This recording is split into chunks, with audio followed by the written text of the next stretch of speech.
耶穌落山嘅時候，有好多人跟住佢。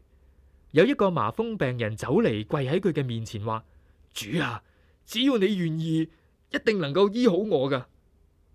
耶穌就伸手摸佢，對佢話：我願意，你嘅病好啦。嗰個人嘅麻風即刻就消失咗啦。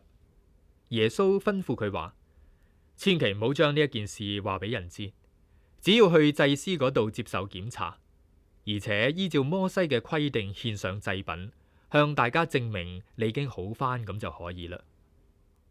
到咗迦百農，有一個百夫長嚟懇求耶穌，佢話：主啊，我嘅僕人病咗，佢瞓喺屋企，全身癱瘓，非常之痛苦。耶穌話：好啦，我就去醫佢。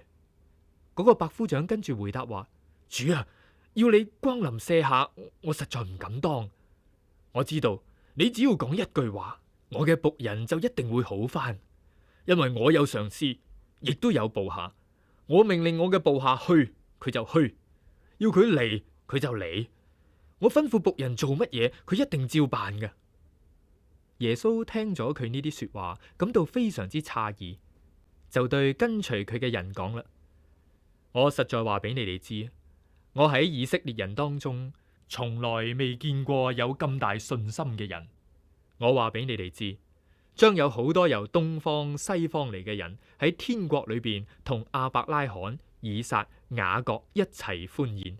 嗰啲本來應該承受天國嘅人，反而被驅逐出去，喺黑暗裏邊切齒哀哭。耶穌又對嗰個百夫長話：翻去啦，你所信嘅必要實現。就喺嗰個時候，佢嘅僕人就好翻咗啦。耶穌嚟到彼得屋企，睇見彼得嘅外母病咗，瞓喺床度，佢發緊高燒。耶穌一摸佢嘅手，燒就退咗啦。佢就起身招待耶穌。到咗晚上，啲人帶咗好多被鬼附嘅人嚟見耶穌。耶穌一開口就將鬼都趕走，同時亦都將所有嘅病人全部醫好咗。呢個正應驗咗以賽亞先知嘅預言。佢親自除去我哋嘅軟弱，擔當我哋嘅疾病。圍住耶穌嘅人越嚟越多。佢睇見呢一種情形，就吩咐將船駛到去對面岸。呢個時候，有一位律法教師走過嚟對耶穌話：老師，無論你去邊度，我都要追隨你。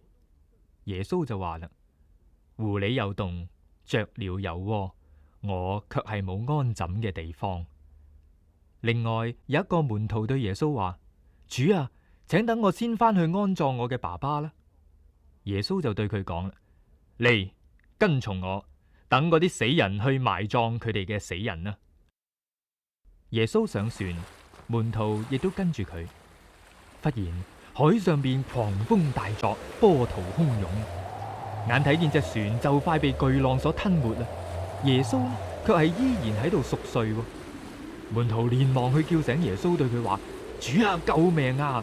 我哋就嚟浸死噶啦！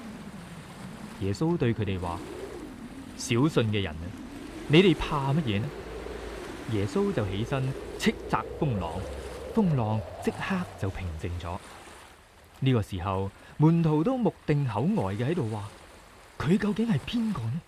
甚至連風浪都聽從佢嘅命令。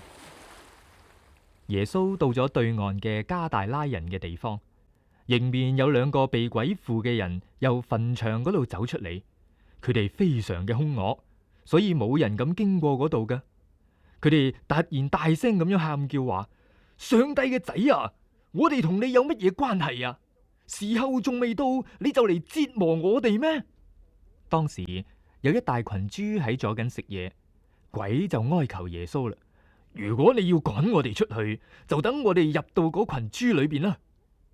耶穌話：好，去啦。鬼就即刻離開嗰兩個人，捐咗入去豬群裏邊。成群嘅豬一陣間呢，就竟然由山崖衝入海裏邊，全部浸死咗。睇豬嘅人就即刻飛奔入城，將呢一件事嘅經過同被鬼附嘅人所遇到嘅事，全部話晒俾城裏邊嘅人知。於是全城嘅人都出嚟睇耶穌。睇到之後就請求佢離開佢。